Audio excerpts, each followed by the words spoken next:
ಒಂದು ಚಿಕ್ಕ ಹಳ್ಳಿಯಲ್ಲಿ ಬೋಲಾ ತನ್ನ ಫ್ಯಾಮಿಲಿಯೊಂದಿಗೆ ವಾಸಿಸುತ್ತಿದ್ರು. ಅವರ ಪತ್ನಿ ತೀರ್ಕೊಂಡ್ಮೇಲೆ ಅವರ ಮಕ್ಕಳಾದಂತಹ ರಾಧಾ ಮತ್ತು ಮೋನು ಇವರಿಗೆ ಎಲ್ಲವೂ ಆಗಿದ್ರು. ಹಾಗಾಗಿ ಬೋಲಾ ಅವರು ತುಂಬಾ ಕಷ್ಟಪಟ್ಟು ಹೊಲ ಗದ್ದೆಗಳಲ್ಲಿ ಕೆಲಸ ಮಾಡ್ತಿದ್ರು, ಯಾಕಂದ್ರೆ ಅವರ ಮಕ್ಕಳು ಚೆನ್ನಾಗಿರ್ಬೇಕೆಂದು. ಅಪ್ಪಾಜಿ, ನೀವೆಷ್ಟು ಕಷ್ಟಪಡ್ತೀರಿ? ಮಕ್ಕಳೇ, ಮಕ್ಕಳಿಗಾಗಿ ಒಬ್ಬ ಅಪ್ಪ ದುಡಿಯೋದಿದ್ರೆ ಮತ್ಯಾರು ದುಡಿಯೋದು? ಅಪ್ಪಾಜಿ, ನಾವು ದೊಡ್ಡವರಾಗಿ ನಿಮ್ಗೆ ಸಹಾಯ ಮಾಡುತ್ತೇವೆ. ಒಳ್ಳೇದಾಗ್ಲಿ ಮಕ್ಕಳೇ. ಈಗ ರಾಧಾ ಮತ್ತು ಮೋನು ದೊಡ್ಡವರಾಗಿದ್ದಾರೆ. ಮಗಳೇ ರಾಧಾ, ನಾನು ನಿನಗಾಗಿ ಒಂದು ಒಳ್ಳೆಯ ಮನೆ ಮತ್ತು ವರನನ್ನು ಗೊತ್ತು ಮಾಡಿದ್ದೇನೆ. ಅಪ್ಪಾಜಿ, ನಾನಿನ್ನೂ ಚಿಕ್ಕವಳು. ಒಬ್ಬ ಅಪ್ಪನಿಗೆ ತನ್ನ ಎಲ್ಲಾ ಮಕ್ಕಳು ಯಾವತ್ತೂ ಮಕ್ಕಳಾಗಿಯೇ ಇರುತ್ತಾರೆ ಮಗ. ಆದ್ರೆ ನಾನ್ ನಿಮ್ಮನ್ ಬಿಟ್ಟು ಎಲ್ಲೂ ಹೋಗೋದಿಲ್ಲ ಅಪ್ಪ. ಮಗಳೇ, ಜಗತ್ತಿನ ನಿಯಮವನ್ನು ನಾವು ಪಾಲಿಸಬೇಕು ತಾನೆ. ಮತ್ತೆ ನಿನ್ನ ಪಲ್ಲಕ್ಕಿಗೆ ಹೆಗಲು ಕೊಡಬೇಕು ತಾನೆ ತಂಗಿ. ಸ್ವಲ್ಪ ದಿನಗಳಲ್ಲೇ ರಾಧಾಳ ಮದ್ವೆನೂ ಆಗತ್ತೆ. ಮದ್ವೆ ಆಗಿ ಸ್ವಲ್ಪ ದಿನ ಕಳೆದ್ಮೇಲೆ ಮೋನು ಒಂದಿನ ಅಪ್ಪನನ್ನು ಕೇಳ್ತಾನೆ, ಅಪ್ಪಾಜಿ, ನನ್ನ ಮದುವೆ ಬಗ್ಗೆ ಯಾವಾಗ ಯೋಚಿಸ್ತೀರಿ? ನಾನು ಕೂಡ ಯೌವನನಾದೆ. ಮಗ, ನಿನ್ನ ಮದುವೆಯ ವ್ಯವಸ್ಥೆಯನ್ನೂ ಮಾಡಿದ್ದೇನೆ. ಗಿರ್ಧಾರಿಯವರ ಮಗಳು ಸೋನಿಯಳನ್ನು ನಿನ್ಗಾಗಿ ನಾನು ಮಾತನಾಡಿದ್ದೇನೆ. ಸ್ವಲ್ಪ ದಿನಗಳ ನಂತರ ಮೋನುನ ಮದ್ವೆಗೆ ಅವರಪ್ಪ ಒಪ್ಕೊಳ್ತಾರೆ. ನೋಡ್ತಿದ್ದಂತೆ ಸೋನಿ ಮತ್ತು ಮೋನುನ ಮದ್ವೆ ಆಗತ್ತೆ. ಇಬ್ಬರು ಮಕ್ಕಳ ಮದ್ವೆ ಆಗಿ ಸ್ವಲ್ಪ ದಿನದಲ್ಲೇ ಈ ಬೋಲಾ ಅವರ ಆರೋಗ್ಯ ಹದಗೆಟ್ಬಿಡತ್ತೆ. ಒಂದಿನ ಇವರನ್ನ ಹಾಸ್ಪಿಟಲ್ನಲ್ಲಿ ಅಡ್ಮಿಟ್ ಮಾಡ್ತಾರೆ.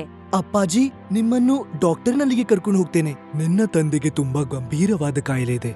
ಬದುಕುವುದು ಕಷ್ಟ. ಹಾಗೆ ಅನ್ಬಿಡಿ ಡಾಕ್ಟರ್ ಸಾಹೇಬ್ರೆ, ಇವರು ಬದುಕುವುದು ಕಷ್ಟ, ಸಾಧ್ಯವಿಲ್ಲಂತೇನಿಲ್ಲ. ಏನಂದಿರಿ? ಅಂದ್ರೆ ಒಂದು ವೇಳೆ ನೀನು 10 ಲಕ್ಷ ಖರ್ಚು ಮಾಡಲು ತಯಾರಿದ್ದರೆ ನಿನ್ನ ತಂದೆಯ ಜೀವ ಉಳಿಸಬಹುದು. 10 ಲಕ್ಷ ರೂಪಾಯಿ? ಆದ್ರೆ ಇಷ್ಟು ದೊಡ್ಡ ಮೊತ್ತ ನಾನೆಲ್ಲಿಂದ ತರೋದು? ತನ್ನ ತಂದೆಯನ್ನು ಉಳಿಸ್ಕೊಳ್ಳೋದಕ್ಕಾಗಿ ಮೋನು 10 ಲಕ್ಷವನ್ನು ಹೊಂದಿಸೋದಕ್ಕಾಗಿ ತನ್ನ ಮನೆಗ್ ಬರ್ತಾನೆ. ಸೋನಿ, ಅಪ್ಪಾಜಿಯ ಜೀವಕ್ಕೆ ಅಪಾಯವಿದೆ. ಡಾಕ್ಟರ್ ಹೇಳಿದ್ರು ಅವರ ಜೀವ ಉಳಿಸ್ಬೇಕಾದ್ರೆ 10 ಲಕ್ಷ ರೂಪಾಯಿ ಬೇಕಾಗಿದೆ. ಅಯ್ಯೋ, ನಾವ್ 10 ಲಕ್ಷ ರೂಪಾಯಿ ಎಲ್ಲಿಂದ ತರೋದು? ಈ ಆಭರಣ ನಮ್ಮ ಯಾವ ಕೆಲಸಕ್ಕಾಗಿ? ಅಪ್ಪಾಜಿ ಜೀವನ ಪರ್ಯಂತ ದುಡಿದು ಬಂಗಾರ ಮಾಡಿಸಿದ್ದಾರೆ. ಇವತ್ತು ಈ ಬಂಗಾರ ಅವರ ಚಿಕಿತ್ಸೆಗಾಗಿ ಉಪಯೋಗಿಸೋಣ. ನಿಮ್ ತಲೆ ಸರಿ ಇದೆ ತಾನೆ? ಅವರು ಚಿನ್ನವನ್ನು ನಮ್ಗಾಗಿ ಕೊಟ್ಟಿರೋದು, ಅವ್ರ ಚಿಕಿತ್ಸೆಗಲ್ಲ. ಆದ್ರೆ ಅವರ ಚಿಕಿತ್ಸೆ ಮಾಡಿಸದಿದ್ದರೆ ಸತ್ತು ಹೋಗ್ತಾರೆ. ಸತ್ತು ಹೋದ್ರೆ ಹೋಗ್ಲಿ ಬಿಡಿ, ಸ್ವಲ್ಪ ತಲೆ ಓಡ್ಸಿ.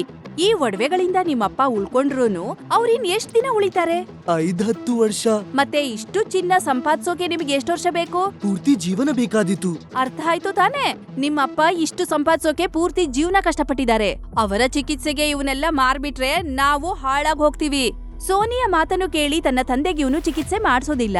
ಹಾಗಾಗಿ ಸ್ವಲ್ಪ ದಿನದಲ್ಲೇ ಅವರಪ್ಪ ತೀರ್ಕೊಳ್ತಾರೆ. ಬೋಲಾನ ತಂದೆ ತೀರ್ಕೊಂಡ್ಮೇಲೆ ಎಲ್ಲರೂ ದುಃಖದಲ್ಲಿರ್ತಾರೆ.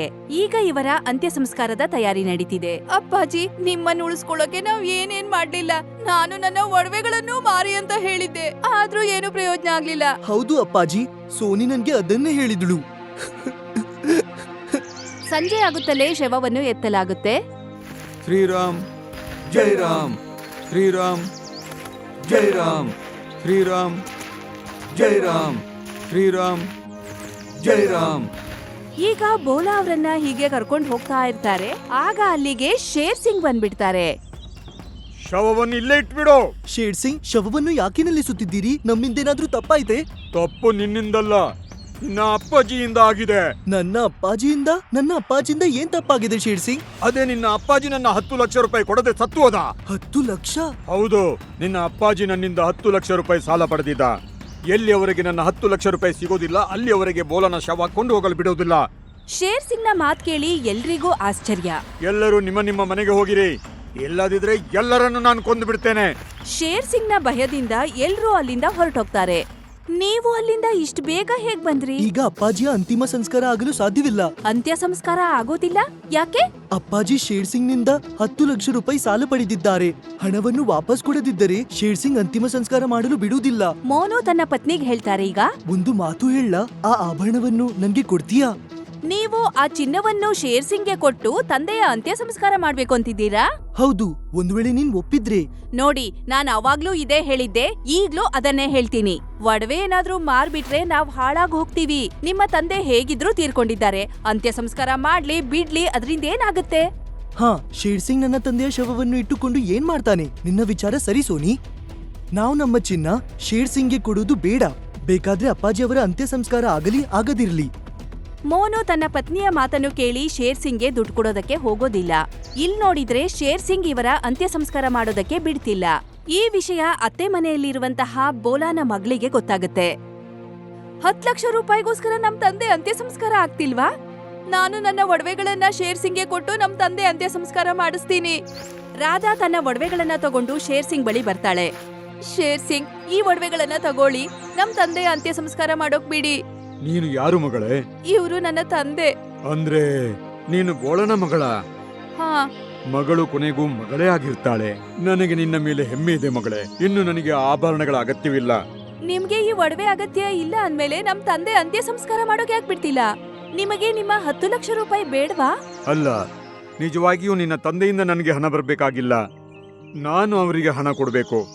ನಿಮಗೆ ದುಡ್ಡು ಬೇಕಿಲ್ಲ ಅಂದ್ಮೇಲೆ ಹೀಗ್ ಯಾಕೆ ಮಾಡಿದ್ರಿ? ನಾನು ಪರೀಕ್ಷಿಸುತ್ತಿದ್ದೆ ಬೋಳನ ನಿಜವಾದ ಹಕ್ಕುದಾರರು ಯಾರು ಅಂತ. ಯಾವ ಹಣವನ್ನು ಬೋಳ ನನಗೆ ಸಾಲವಾಗಿ ನೀಡಿದ್ದ, ಆ ಹಣವನ್ನು ಅವನ ನಿಜವಾದ ಹಕ್ಕುದಾರರ ಕೈಯಲ್ಲಿ ಕೊಡಲಿಚ್ಛಿಸುತ್ತಿದ್ದೆ. ಇಗೋ ಮಗಳೇ, ನಿನ್ನ ಅಪ್ಪಾಜಿಯ ಸೊತ್ತು.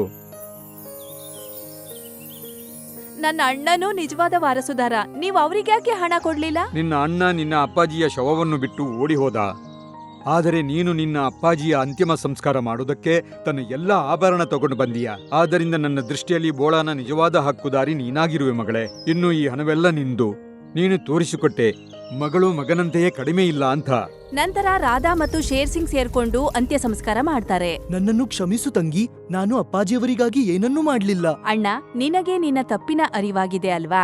ಹಾಗಿದ್ಮೇಲೆ ನಾನ್ ನಿನ್ನ ಕ್ಷಮಿಸ್ತೀನಿ. ಒಬ್ಬ ಮಗಳು ತನ್ನ ಅತ್ತೆ ಮನೆಯಲ್ಲಿ ಇದ್ಕೊಂಡು ಜವಾಬ್ದಾರಿಯನ್ನು ನಿಭಾಯಿಸಿದ್ರು. ಈ ಕಥೆಯಿಂದ ಏನ್ ತಿಳಿಯುತ್ತೆ ಅಂದ್ರೆ, ಪ್ರೀತಿ ವಿಶ್ವಾಸಕ್ಕಿಂತ ಈ ಶ್ರೀಮಂತಿಕೆ ದೊಡ್ಡದಲ್ಲ ಎಂದು. ಸೋನ್ಪುರ್ ರಾಜ್ಯದಲ್ಲಿ ಒಂದು ಗಮಂಡಿ ರಾಜಕುಮಾರಿ ಇದ್ದಳು. ಒಂದಿನ ಅವಳು ಅರಣ್ಮನೆಯ ಟೆರೆಸ್ ಮೇಲೆ ನಿಂತ್ಕೊಂಡಿರ್ತಾಳೆ. ಆಗ ಅವರ ಅಪ್ಪ ವೀರ್ ಸಿಂಗ್ ಕೋಪದಿಂದ ಅಲ್ಲಿಗೆ ಬರ್ತಾನೆ. ರಾಜ್ಕುಮಾರಿ, ನಾನು ಕೇಳಿದ್ ಸರಿನಾ? ನೀನೊಂದು ಆದೇಶ ಜಾರಿ ಮಾಡಿದ್ಯಂತೆ. ನಮ್ಮ ರಾಜ್ಯದಲ್ಲಿ ಎಷ್ಟೇ ಜನ ಬಡವರಿದ್ರು ಅವ್ರನ್ನೆಲ್ಲ ರಾಜ್ಯದಿಂದ ಹೊರಗಾಕ್ಬೇಕು ಅಂತ ಹೇಳಿದ್ಯಂತೆ. ನೀವು ಸರಿಯಾಗಿ ಹೇಳಿದ್ರಿ ಅಪ್ಪ. ಇಲ್ಲಿವರೆಗೂ ನಿನ್ನ ತಪ್ಪುಗಳನ್ನ ನಾನು ಮೂರ್ಖತನ ಅಂತ ತಿಳ್ಕೊಂಡು ಸುಮ್ನೆ ಬಿಟ್ಟಿದ್ದೆ. ಆದ್ರೆ ಈಗ ನೀನು ಹದ್ದನ್ನ ಮೀರಿದೀಯಾ. ಅಪ್ಪ, ನಾನ್ ಏನ್ ಮಾಡ್ಬಿಟ್ಟೆ ಅಂತ ನೀವ್ ನನ್ನ ಹತ್ರ ಅಷ್ಟು ಕೋಪದಿಂದ ಮಾತಾಡ್ತಿದ್ದೀರಾ? ನೀನು ಬಡವರನ್ನ ಕೀಟಗಳು ಹುಳುಗಳೆಂದು ಭಾವಿಸಿದ್ಯಾ. ಅವರನ್ನ ಅಪಮಾನ ಮಾಡೋದಕ್ಕೆ ನಿನಗೆ ಯಾವ ಅಧಿಕಾರ ಇಲ್ಲ. ಅಪ್ಪ, ನೀವೇ ಯೋಚನೆ ಮಾಡಿ. ಈ ಬಡ ಬಿಕಾರಿ ನಮ್ಮ ಊರನ್ನು ಬಿಟ್ಟು ಹೋಗ್ಬಿಟ್ರೆ ನಮ್ಮ ರಾಜ್ಯ ಇನ್ನೂ ಚೆನ್ನಾಗಿರುತ್ತೆ. ನೀನ್ ಹದ್ದನ್ನ ಮೀರ್ತಾ ಇದೀಯಾ ರಾಜ್ಕುಮಾರಿ. ಅನ್ಸುತ್ತೆ ನೀನು ಸುಧಾರಿಸ್ಕೊಳ್ಳುವಂತ ಸಮಯ ಬಂದಿದೆ ಅಂತ. ಅಂದ್ರೆ ಅದು ಏನಂದ್ರೆ, ಈ ಕೂಡಲೇ ಈ ಅರಮನೆಯಿಂದ ಹೊರಗೋಗಕ್ಕೆ ನಿನ್ಗೆ ಆದೇಶ ಮಾಡ್ತಾ ಇದ್ದೀನಿ. ಅಪ್ಪ, ನೀವ್ ನನ್ನ ಅರಣ್ಮನೆಯಿಂದ ಕಳಿಸ್ಬಿಟ್ರೆ ನಾನು ಎಲ್ಲೋಗ್ಲಿ? ಯಾವ್ದಾದ್ರೂ ಊರಲ್ಲಿ ಬಡವರ ಜೊತೆ ಗುಡಿಸ್ಲಾಕೊಂಡು ಅವ್ರ ಜೊತೆ ಜೀವನ ಮಾಡು. ಮತ್ತೆ ಯಾವ ದಿನ ನಿಂಗೆ ಈ ಭಾವನೆ ಬರುತ್ತೆ ಎಲ್ಲ ಮನುಷ್ಯರು ಒಂದೇ ಅಂತ, ಆಗ ಮಾತ್ರ ಹಿಂತಿರುಗ್ಬೇಕು. ರಾಜಕುಮಾರಿಗೆ ಬಡವರಂದ್ರೆ ಇಷ್ಟ ಆಗಲ್ಲ. ಅದರಿಂದ ಅವಳು ಎಲ್ಲಿಗೂ ಹೋಗದೆ ಕಾಡಿನಲ್ಲೇ ಒಂದು ಗುಡಿಸಲ್ ಕಟ್ಕೊಂಡಿರ್ತಾಳೆ. ಒಂದು ಬಡ ಬಿಕಾರಿಗೋಸ್ಕರ ಅಪ್ಪ ನನ್ನನ್ನೇ ರಾಜ್ಯದಿಂದಾನೇ ಕಳಿಸ್ಬಿಡ್ತಾರಾ? ರಾಜಕುಮಾರಿಗೆ ಅವಾಗ ತಾಂತ್ರಿಕನ ಮಾತುಗಳು ಕೇಳಿಸುತ್ತೆ. ನೀನ್ ಸರಿಯಾಗಿ ಹೇಳ್ದೆ ರಾಜ್ಕುಮಾರಿ. ನಿಮ್ಮ ತಂದೆಗೆ ನಿನಗಿಂತ ಹೆಚ್ಚಾಗಿ ಬಡವರಂದ್ರೆ ಇಷ್ಟ. ರಾಜಕುಮಾರಿ ನೋಡ್ತಾಳೆ. ಅವರು ಏನೋ ಮನ್ಸಲ್ಲಿ ಯೋಚನೆ ಮಾಡಿ ನಗ್ತಾ ಇರ್ತಾರೆ. ನೀವ್ಯಾರು ಬಾಬಾ? ನಾನು ನಿಮ್ಮದೇ ರಾಜ್ಯದ ತಾಂತ್ರಿಕ. ನಿನ್ನ ಹಾಗೆ ನಾನು ಯೋಚನೆ ಮಾಡ್ತಿದ್ದೆ. ಮತ್ತೆ ಇದೇ ವಿಷಯಕ್ಕೆ ನಿಮ್ಮ ತಂದೆ ನನ್ನ ಮೇಲೆ ಕ್ರೋಧಗೊಂಡು ನನ್ನನ್ನು ರಾಜ್ಯದಿಂದ ಹೊರಗಡೆ ಹಾಕಿದ್ರು. ನಿಮ್ಗೂ ಬಡವರಂದ್ರೆ ಇಷ್ಟ ಆಗಲ್ವಾ? ಒಂದ್ ವೇಳೆ ನಿನಗ್ ಬೇಕಂದ್ರೆ ನಾನು ನಿನ್ಗೆ ಯಾವ ರೀತಿ ಮಂತ್ರ ಹೇಳ್ಕೊಡ್ತೀನಿ ಅಂದ್ರೆ, ಅದರಿಂದ ನೀನು ನಿಮ್ಮ ತಂದೆಯಿಂದ ಪ್ರತಿ ಮಾತನ್ನು ಒಪ್ಪಿಸ್ಬೋದು. ಹಾ, ಆ ಮಂತ್ರದಿಂದ ನನ್ಗೆ ಏನ್ ಬೇಕಂದ್ರು ಅದು ನನ್ ಮುಂದೆ ಬರುತ್ತಾ? ಬಡವರನ್ನ ನಮ್ಮ ರಾಜ್ಯದಿಂದ ಕಳಿಸ್ಬಿಡ್ಬೋದಾ? ಅದು ನಿಜ ಆದ್ರೆ ನಾನು ಮಂತ್ರ ಕಲ್ತ್ಕೊಳ್ಳೋಕೆ ತಯಾರಾಗಿದ್ದೀನಿ. ಸರಿ. ರಾಜಕುಮಾರಿ ತಾಂತ್ರಿಕನ ಹತ್ರದಿಂದ ಮಂತ್ರ ತಂತ್ರಗಳು ಕಲ್ತ್ಕೋತಾಳೆ. ಓಂ ರೀಂ ಕ್ಲೀಂ ಚಾಮುಂಡಿಯೇ ನಮಃ. ಓಂ ರೀಂ ಕ್ಲೀಂ ಚಾಮುಂಡಾಯ ನಮಃ. ಓಂ ಭೀಂ ಕ್ಲೀಂ ಚಾಮುಂಡಾಯ ನಮಃ. ಓಂ ಭೀಂ ಕ್ಲೀಂ ಚಾಮುಂಡಾಯ ನಮಃ. ಹಂಗೆ ರಾಜಕುಮಾರಿ ಆ ಮಂತ್ರವನ್ನು ಹೇಳಿದ ತಕ್ಷಣ ಅವಳ ಮುಂದೆ ಭಯಂಕರವಾದ ಒಂದು ದೆವ್ವ ಪ್ರತ್ಯಕ್ಷ ಆಗತ್ತೆ. ರಾಜಕುಮಾರಿ ಆ ದೆವ್ವವನ್ನು ನೋಡಿ ತುಂಬಾ ಭಯ ಪಡ್ತಾಳೆ. ಯಾರು? ನಾನು ಜಲಾಲಿ ದೆವ್ವ. ನೀನು ಮಂತ್ರವನ್ನು ಹೇಳಿ ನನ್ನನ್ನ ಬರ್ಸಿದ್ಯಾ. ಈಗ ನಿನ್ನ ಶರೀರದೊಳಗಡೆ ನನ್ನ ಪ್ರವೇಶ ಮಾಡಕ್ಕೆ ಬಿಡು. ಇಲ್ಲ, ನನ್ನ ಶರೀರದೊಳಗೆ ಪ್ರವೇಶ ಮಾಡಕ್ಕೆ ನಿನ್ನ ಬಿಡಲ್ಲ. ಭಯ ಪಡಬೇಡ ರಾಜ್ಕುಮಾರಿ. ನೀನಿವಳನ್ನ ನಿನ್ನ ಶರೀರಕ್ಕೆ ಪ್ರವೇಶ ಮಾಡಲು ಬಿಡು. ಆದ್ರೆ ಪ್ರಯೋಜನ ಏನು? ಹೇಗೆ ಇವಳು ನಿನ್ನ ಶರೀರವನ್ನ ಪ್ರವೇಶ ಮಾಡ್ತಾಳೆ, ನೀನ್ ಅತ್ಯಂತ ಸುಂದರಿ ಮತ್ತು ಶಕ್ತಿಶಾಲಿ ಆಗ್ತೀಯ. ಅದಾದ್ಮೇಲೆ ನಿನ್ನ ಯಾರು ಸಹ ಎದುರಾಕೊಳ್ಳೋಕೆ ಆಗೋದೇ ಇಲ್ಲ. ಅದೇ ನಿಜ ಆದ್ರೆ ಈ ದೆವ್ವ ನನ್ನ ಶರೀರದೊಳಗಡೆ ಪ್ರವೇಶ ಆಗಬಹುದು ಅಂತ ನಾನು ಹೇಳ್ತಿದ್ದೀನಿ. ಸಡನ್ ಆಗಿ ದೆವ್ವ ಒಂದು ಕೆಂಪು ಹೊಗೆಯಾಗಿ ಬದಲಾಗಿ ಅವಳ ಶರೀರದೊಳಗಡೆ ಹೋಗ್ತಾಳೆ. ಆ ದೆವ್ವ ರಾಜಕುಮಾರಿಯ ಶರೀರದೊಳಗಡೆ ಪ್ರವೇಶ ಮಾಡಿದ ತಕ್ಷಣ ಅವಳು ಸುಂದರವಾಗಿರೋವಳು ತುಂಬಾನೇ ಭಯಂಕರವಾಗಿ ಬದಲಾಗ್ತಾಳೆ. ನನಗೇನಾಯ್ತು? ನಾನು ಇಷ್ಟು ಅಸಹ್ಯವಾಗಿ ಯಾಕೆ ಬದಲಾದೆ? ಆಗ ತಾಂತ್ರಿಕ ಹೇಳ್ತಾನೆ, ರಾಜ್ಕುಮಾರಿ, ಈಗ ನೀನು ನನ್ನ ವಶದಲ್ಲಿ ಇದೀಯಾ. ಈಗ ನಾನು ಏನ್ ಹೇಳ್ತೀನೋ ಅದನ್ನೇ ನೀನು ಮಾಡ್ಬೇಕಾಗುತ್ತೆ. ಆದ್ರೆ ನೀನ್ ಹೇಳ್ದೆ ನಾನು ಸುಂದರವಾಗಿ ಮತ್ತು ಇನ್ನು ತಾಕತ್ತಾಗಿ ಬದಲಾಗ್ತೀನಿ ಅಂತ. ಆದ್ರೆ ನೀನ್ ಅನ್ಯಾಯ ಮಾಡ್ಬಿಟ್ಟೆ. ನೀನು ಕುರುಪಿಯೇ ಆಗಿರಬಹುದು, ಆದ್ರೆ ಅತ್ಯಂತ ಶಕ್ತಿಶಾಲಿ ಆಗಿದೀಯಾ. ನಾನು ನಿನ್ನ ಶಕ್ತಿಯ ಉಪಯೋಗವನ್ನು ನಿನ್ನ ಸೇಡನ್ನು ತೀರಿಸಿಕೊಳ್ಳಲು ಉಪಯೋಗಿಸುತ್ತೇನೆ. ಅಂದ್ರೆ ನಿನ್ನ ಕಾರಣದಿಂದ ನಾನು ನನ್ನ ಮಗನನ್ನು ಕಳೆದುಕೊಂಡಿದ್ದೇನೆ. ಈಗ ನನ್ನ ಕಾರಣದಿಂದ ನೀನ್ ನಿನ್ನ ತಂದೆ ಕಳ್ಕೊಳ್ತೀಯಾ?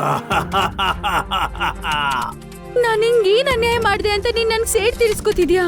ನೆನ್ಪಿದ್ಯಾ, ಒಮ್ಮೆ ನೀನು ನಿನ್ನ ಕುದುರೆಯ ಕೆಳಗೆ ಒಂದು ಮಗುವನ್ನು ತುಳಿದು ಹಾಕಿದ್ದೆ. ಆ ಜ್ಞಾಪಕ ಇದೆ. ಆ ಮಗು ಒಂದು ಬಡಮನೆ ಮಗು. ಅದು ಬಡವರ ಮಗು ಅಲ್ಲ, ನನ್ನ ಮಗನಾಗಿದ್ದ. ಈಗ ನಾನ್ ನಿನ್ನ ಬಿಡೋದಿಲ್ಲ. ನೋಡಿ ಬಾಬಾ, ನಾನು ಬಲಶಾಲಿ ಆಗ್ಬೇಕಂತ ಅನ್ಕೋತಿಲ್ಲ. ನಾನ್ ಮುಂಚೆ ಹೆಂಗಿದ್ನೋ ಹಂಗೆ ನನ್ನ ಬದಲಾಯಿಸಿ. ಇಲ್ಲ, ಈಗೆಂದು ಈ ರೀತಿ ಮಾಡೋದಿಲ್ಲ. ಈಗ ನಿನ್ನಿಂದ ನಿನ್ನ ರಾಜ್ಯವನ್ನು ಸರ್ವನಾಶ ಮಾಡ್ತೀನಿ. ಓಂ ಹ್ರೀಂ ಕ್ಲೀಂ ಚಾಮುಂಡಿಯೇ ನಮಃ. ಓಂ ಹ್ರೀಂ ಕ್ಲೀಂ ಚಾಮುಂಡಿಯೇ ನಮಃ. ಆಗ ಸಡನ್ ಆಗಿ ರಾಜಕುಮಾರಿ ಪೂರ್ತಿಯಾಗಿ ದೆವ್ವ ಆಗಿ ಬದಲಾಗ್ತಾಳೆ. ಹುಕುಂ ನನ್ನ ಮಾಲಿಕ್. ಹೋಗು, ನಿನ್ನ ರಾಜ್ಯದಲ್ಲಿ ಸಂಚಲನವನ್ನು ಮೂಡಿಸು. ಖಂಡಿತ ಬಾಬಾ. ಹಂಗಂತ ಹೇಳಿ ಆ ರಾಜಕುಮಾರಿ ಅವಳ ರಾಜ್ಯದೊಳಗಡೆ ಹೋಗಿ ಬೆಂಕಿ ಇಡಕ್ಕೆ ಶುರು ಮಾಡ್ತಾಳೆ.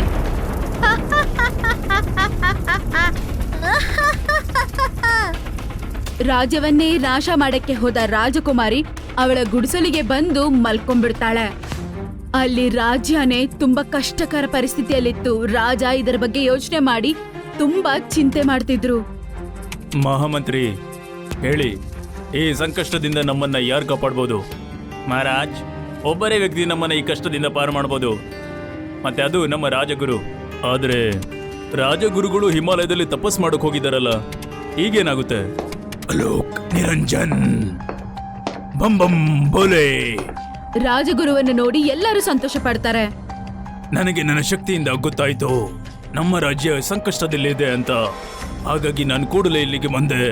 ಗುರುದೇವ್, ಒಬ್ಬ ಮಾಟಗಾತಿ ನಮ್ಮ ಊರಲ್ಲಿ ಆತಂಕ ಮೂಡಿಸಿದ್ದಾಳೆ. ನಮ್ಮನ್ನು ಆಕೆಯಿಂದ ಪಾರು ಮಾಡಿ. ರಾಜನ್, ಆ ಮಾಟಗಾತಿ ಬೇರೆ ಯಾರೂ ಅಲ್ಲ, ನಿನ್ನ ಮಗಳೇ. ಏನು? ಆ ಮಹಾರಾಜ್, ರಾಜಕುಮಾರಿಯೇ ಮಾಟಗಾತಿಯಾಗಿ ಜನರನ್ನು ಹೊಡಿತಾ ಇದ್ದಾಳೆ. ಆದ್ರೆ ಹೀಗೆ ಏಕೆ ಆಗುತ್ತೆ? ಒಬ್ಬ ತಾಂತ್ರಿಕ ಅವಳನ್ನು ವಶಪಡಿಸಿಕೊಂಡು ಮಾಟಗಾತಿ ಮಾಡಿದ್ದಾನೆ. ಆದ್ರೆ ತಾಂತ್ರಿಕ ಆ ರೀತಿ ಯಾಕೆ ಮಾಡ್ದ? ಕೆಲವು ಸಮಯದ ಹಿಂದೆ ರಾಜ್ಕುಮಾರಿ ತನ್ನ ಕುದುರೆಯಿಂದ ಒಂದು ಮಗುವನ್ನು ತುಳಿದು ಹಾಕಿದ್ದಳು. ಮತ್ತೆ ಆ ಮಗು ಆ ತಾಂತ್ರಿಕನ ಮಗನಾಗಿದ್ದ. ಅದನ್ನ ಕೇಳಿಸ್ಕೊಂಡು ರಾಜ ವೀರ್ ಸಿಂಗ್ ಭಯ ಪಡ್ತಾ ಹೇಳ್ತಾನೆ, ಗುರುದೇವ್, ಏನಾದ್ರೂ ಮಾಡಿ, ಇಲ್ಲ ಅಂದ್ರೆ ನಮ್ಮ ರಾಜ್ಯ ಸರ್ವನಾಶ ಆಗುತ್ತೆ. ಚಿಂತೆ ಮಾಡಬೇಡಿ ಮಹಾರಾಜರೇ, ನಾನು ರಾಜ್ಕುಮಾರಿಯ ಶರೀರದಿಂದ ಮಾಟಗಾತಿಯನ್ನು ಹೊರಗೆ ತೆಗಿತೀನಿ. ಆದ್ರೆ ಯಾವಾಗ ಗುರುದೇವ?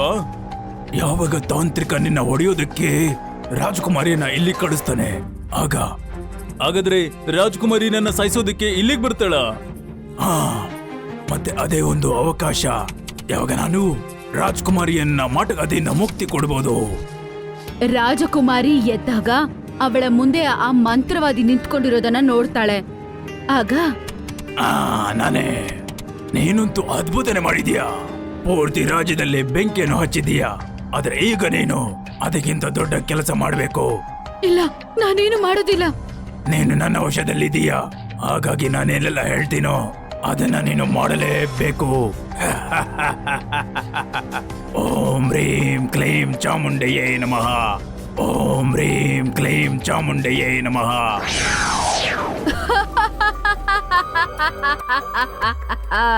ಹುಕುಂ ಮೇರೆ ಮಾಲಿಕ್. ಇವತ್ತು ನೀನು ನಿನ್ನ ತಂದೆಯ ಹತ್ಯೆನೆ ಮಾಡಬೇಕು. ಅದಕ್ಕೆ ಅರ್ಥ ಇವತ್ತು ರಾಜ ವೀರ್ ಸಿಂಗ್ ನ ಸಾಯಿಸ್ಬೇಕಂತ ತಾನೆ? ಕತೆನೇ ಮುಗ್ದೋಗತ್ತ ಅಲ್ಲಿಗೆ. ಮಂತ್ರವಾದಿ ಆಜ್ಞೆ ಕೊಟ್ಟಿದ ತಕ್ಷಣ ಅವಳು ಅಲ್ಲಿ ಮಾಯ ಆಗಿ ಅವಳು ರಾಜನ ಮುಂದೆ ಹೋಗಿ ಪ್ರತ್ಯಕ್ಷ ಆಗ್ತಾಳೆ.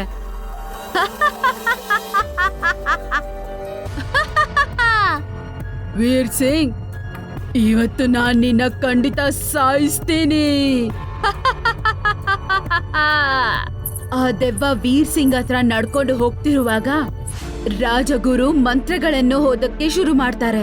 ಜೈ ಹನುಮಾನ್ ಜ್ಞಾನ ಗುಣಸಾಗರ್, ಜೈ ಕಪೀಶತಿ ಲೋಕ ಉದಾಗರ್, ರಾಮದೂತ್ ಅತುಲಿತ ಬಲಧಾಮ, ಅಂಜನಿ ಪುತ್ರ ಪವನ ಸುತನಾಮ. ಹನುಮಾನ್ ಚಾಲಿಸ್ ಹೇಳ್ತಿದ್ದಂಗ್ಲೆ ದೆವ್ವ ಕಿರ್ಚಕ್ ಶುರು ಮಾಡತ್ತೆ. ಮಂತ್ರ ಮಂತ್ರ ನಿಲ್ಸು, ನಾನು ಹೋಗ್ತಿದ್ದೀನಿ. ಮಹಾವೀರ ವಿಕ್ರಮ ಬಜರಂಗಿ, ಕುಮತಿ ನಿವಾರ ಸುಮತಿಕೆ ಸಂಗಿ. ಅಪ್ಪ, ನನ್ನನ್ನು ಕಾಪಾಡಿ. ಈಗ ಸಂಪೂರ್ಣ ಸುರಕ್ಷಿತವಾಗಿದ್ದೀಯಾ ರಾಜ್ಕುಮಾರಿ? ಗುರುದೇವ, ನನ್ನ ಶರೀರದಲ್ಲಿದ್ದ ದೆವ್ವ ಓಡೋಗ್ಬಿಟ್ಲು, ಆದ್ರೆ ನನ್ನ ಕುರುಪತನ ಹಿಂಗೆ ಮುಖ್ಯ ಹೋಯ್ತು. ಇದಕ್ಕಾಗಿ ನಾವು 2 ಕೆಲಸಗಳನ್ನ ಮಾಡಬೇಕು. ಮೊದಲು ಆ ತಾಂತ್ರಿಕನನ್ನು ಕೊಲ್ಲಬೇಕು, ಮತ್ತೆ ಆ ಮಾಟಗಾತಿ ನಿನ್ನ ಶರೀರವನ್ನು ಪ್ರವೇಶ ಮಾಡದ ಹಾಗೆ. ಇನ್ನೊಂದು ಕೆಲಸ? ಮತ್ತೊಂದು ಕೆಲಸ ನಾನು ನಿನಗೆ ಮತ್ತೆ ಹೇಳ್ತೇನೆ. ಹಂಗಂತ ಹೇಳಿ ರಾಜಗುರು ಮತ್ತೆ ಮಂತ್ರವನ್ನು ಹೇಳಕ್ ಶುರು ಮಾಡ್ತಾರೆ. ಓಂ ಭೂರ್ಭುವತ್ಸಃ ತತ್ಸವಿತುರ್ಯರೇಣ್ಯಂ ಭರ್ಗೋ ದೇವಸ್ಯ ಧೀಮಹಿ ಧಿಯೋ ಯೋ ನ ಪ್ರಚೋದಯಾತ್. ಆ ಸಮಯದಲ್ಲಿ ತಾಂತ್ರಿಕ ಗುಡಿಸಲಲ್ಲಿ ಕೂತಿರ್ತಾನೆ. ಸಡನ್ ಆಗಿ ಅವನ ಶರೀರಕ್ಕೆ ಬೆಂಕಿ ಹಚ್ಕೊಳುತ್ತೆ. ಕಬಡ್ಡಿ ಕಬಡ್ಡಿ. ಸ್ವಲ್ಪದಲ್ಲೇ ಅವನು ಭಸ್ಮಮಾಗ್ಬಿಡ್ತಾನೆ. ತಾಂತ್ರಿಕ ಭಸ್ಮವಾದ ನಂತರ ಅವನು ಕಣ್ ತೆಗೆದು ರಾಜಕುಮಾರಿಯನ್ನು ನೋಡಿ ಹೇಳ್ತಾನೆ, ತಾಂತ್ರಿಕ ಸುಟ್ಟು ಭಸ್ಮ ಆಗಿದ್ದಾನೆ. ನಾನು ಮೊದಲ ಕೆಲಸ ಮಾಡಿದ್ದೀನಿ, ಆದ್ರೆ ಇನ್ನೊಂದು ಕೆಲಸ ನೀನೇ ಖುದ್ದಾಗಿ ಮಾಡಬೇಕು. ಏನೋ ಅರ್ಥ ಆಗ್ತಿಲ್ಲ ಗುರುದೇವ. ಯೋಚನೆ ಮಾಡು. ಒಂದು ಬಡವನಿಗೆ ನೀನು ಹಿಂಸೆ ಕೊಟ್ಟಿದೀಯಾ, ನೀನು ಸತಾಯಿಸಿದೀಯ ಕೂಡ, ತುಂಬಾನೇ ಸತಾಯಿಸಿದೀಯಾ. ಅವಳು ಯೋಚನೆ ಮಾಡ್ತಾಳೆ. ಆಗ ಅವಳಿಗೆ ಜ್ಞಾಪಕ ಬರುತ್ತೆ, ಸ್ವಲ್ಪ ಹೊತ್ತು ಮುಂಚೆನೆ ರಮೇಶ್ ಎಂಬ ಹುಡುಗನ್ನ ಅವಳು ತುಂಬಾ ಅವಮಾನ ಮಾಡ್ತಾಳೆ. ಮಹಾರಾಜ, ಜ್ಞಾಪಕ ಬಂತು. ಪಾಪ ರಮೇಶ್ಗೆ ನಾನು ತುಂಬಾ ಹಿಂಸೆ ಕೊಟ್ಟೆ, ಅವನ್ನ ತುಂಬಾ ಸತಾಯಿಸಿದೀನಿ. ಅದು ಹೇಳ್ತಾ ಹೇಳ್ತಾ ಅವಳ ಕಣ್ಣಲ್ಲಿ ನೀರ್ ಬಂದ್ಬಿಡುತ್ತೆ. ನೀನು ಆ ಬಡವನ ಮನೆಗೆ ಹೋಗಿ ಆ ಮನೆಯ ಮಣ್ಣನ್ನು ಮತ್ತೆ ನೀರನ್ನು ತಗೊಂಡ್ಬರ್ಬೇಕು. ಅದೇ ಸಮಯದಲ್ಲಿ ರಾಜಕುಮಾರಿ ಅವ್ರ ಮನೆಗೆ ಹೋಗ್ತಾಳೆ. ರಾಜಕುಮಾರಿಯನ್ನು ಈ ಪರಿಸ್ಥಿತಿಯಲ್ಲಿ ಕಂಡ ರಮೇಶ್ ಶಾಕ್ ಆಗ್ತಾನೆ. ಯಾರು ನೀನು? ನೀನ್ ತುಂಬಾನೇ ಕುರುಪಿಯಾಗಿದ್ಯಾ, ಇಲ್ಲಿಂದ ಹೋಗ್ಬಿಡು. ಆಗ ರಾಜಕುಮಾರಿ ಹೇಳ್ತಾಳೆ, ರಮೇಶ್, ನಾನು ರಾಜಕುಮಾರಿ, ನಿನಗೆ ಹಿಂಸೆ ಕೊಟ್ಟ ಅದೇ ಮಹಾರಾಣಿ ನಾನು. ನೀನ್ ಯಾಕೆ ಇಲ್ಲಿ ಬಂದಿದ್ಯಾ? ಮತ್ತೆ ಇದೇನಾಯ್ತು? ನನಗೆ ನಿನ್ನ ಸಹಾಯ ಬೇಕು. ನನಗೆ ಮುಕ್ತಿ ಬೇಕಂದ್ರೆ ನನಗೆ ನಿನ್ನ ಮನೆಯ ಮಣ್ಣು ಮತ್ತೆ ನೀರು ಬೇಕು. ಆಗ ನನಗೆ ಈ ಸುಂದರತ್ವ ಮತ್ತೆ ಬರುತ್ತೆ. ಅದನ್ ಕೇಳಿಸ್ಕೊಂಡಿದ ತಕ್ಷಣ ರಮೇಶ್ ಕಣ್ಣಲ್ಲಿ ನೀರ್ ಬರುತ್ತೆ. ಒಂದ್ ವೇಳೆ ಹೇಗ್ ಮಾಡೋದ್ರಿಂದ ನಿನ್ನ ಸುಂದರತೆ ವಾಪಸ್ ಬರುತ್ತೆ ಅಂದ್ರೆ ನಿನಗೆ ನನ್ನ ಮನೆಯ ಮಣ್ಣನ್ನು ಮತ್ತೆ ನೀರನ್ನು ಖಂಡಿತ ಕೊಡ್ತೀನಿ. ನನ್ನನ್ನ ಕ್ಷಮಿಸು ರಮೇಶ್, ಇನ್ನಿದ್ವರೆಗೂ ನನಗೆ ಬಡವರಂದ್ರೆ ಇಷ್ಟನೇ ಇರ್ತಿರ್ಲಿಲ್ಲ. ಏನ್ ತೊಂದ್ರೆ ಇಲ್ಲ ರಾಜ್ಕುಮಾರಿ ಅವರೇ, ನೀನು ಮಾಡಿರೋದಕ್ಕೆ ಪಶ್ಚಾತ್ತಾಪ ಪಡ್ತಾ ಇದೀಯಾ, ಇದೇ ತುಂಬಾ ದೊಡ್ಡ ವಿಷಯ. ಹಂಗಂತ ಹೇಳಿ ಅವರ ಮನೆಯ ನೀರು ಮತ್ತೆ ಮಣ್ಣನ್ನು ರಾಜಕುಮಾರಿಗೆ ಕೊಡ್ತಾನೆ. ಆಮೇಲೆ ರಾಜಕುಮಾರಿ ಅದನ್ನ ಎತ್ಕೊಂಡೋಗಿ ರಾಜಗುರು ಹತ್ರ ಕೊಟ್ಟಾಗ ರಾಜಗುರು ಅದನ್ನ ಒಂದು ಲೇಪನವಾಗಿ ತಯಾರು ಮಾಡಿ ರಾಜಕುಮಾರಿ ಹತ್ರ ಹೇಳ್ತಾನೆ, ಇದನ್ನ ನಿನ್ನ ಮುಖದ ಮೇಲೆ ಹಾಕೋ. ಆಮೇಲೆ ಅದನ್ನ ರಾಜಕುಮಾರಿ ಮುಖಕ್ಕೆ ಹಚ್ಕೊಂಡಿದ ತಕ್ಷಣ ಅವಳು ಬದ್ಲಾಗ್ತಾಳೆ. ಅಪ್ಪ, ಮುಂಚಿನ ತರನೇ ಸುಂದರವಾಗಿ ಬದ್ಲಾಗ್ಬಿಟ್ಟೆ. ನೋಡಿ ಅಪ್ಪ, ನೋಡಿ, ನಾನ್ ಸುಂದರವಾಗಿ ಬದ್ಲಾದೆ. ಮಗಳೇ, ಸುಂದರ ಶರೀರ ಮಾತ್ರವಲ್ಲ, ಮನಸ್ಸು ಸಹ ಇರಬೇಕು. ನೀನು ಬಡವರನ್ನು ಕ್ರಿಮಿ ಕೀಟಗಳೆಂದು ಭಾವಿಸ್ತಿದ್ದೆ, ಸ್ವತಃ ಅವರೇ ನಿನ್ನ ಕಷ್ಟದ ಸಮಯದಲ್ಲಿ ಸಹಾಯ ಮಾಡಿದ್ದಾರೆ. ನಾನು ಮಾಡಿದ ತಪ್ಪಂತ ಅರ್ಥ ಆಯ್ತಪ್ಪ. ಇನ್ಮೇಲೆ ಬಡವರಿಗೆ ನಾನು ಕಷ್ಟ ಕೊಡೋದಿಲ್ಲ, ನಾ ಎಲ್ಲರಿಗೂ ಸಹಾಯ ಮಾಡ್ತೀನಿ. ಅವತ್ತಿಂದ ರಾಜಕುಮಾರಿ ಸೋನಾ ಒಂದು ಒಳ್ಳೆ ರಾಜಕುಮಾರಿಯಾಗಿ ಬದಲಾಗ್ತಾಳೆ. ಅವಳು ಎಲ್ಲರಿಗೂ ಸಹಾಯ ಮಾಡ್ತಾಳೆ. ನಿಮ್ಗೆ ನಮ್ಮ ವಿಡಿಯೋ ಇಷ್ಟ ಆಗಿದ್ರೆ ಕೂಡಲೇ ನಮ್ಮ ಚಾನೆಲ್ ಅನ್ನ ಸಬ್ಸ್ಕ್ರೈಬ್ ಮಾಡಿ. ಮತ್ತೆ ವಿಡಿಯೋನ ಲೈಕ್ ಮತ್ತೆ ಶೇರ್ ಮಾಡೋದನ್ನ ಮರಿಬೇಡಿ. ಧನ್ಯವಾದ.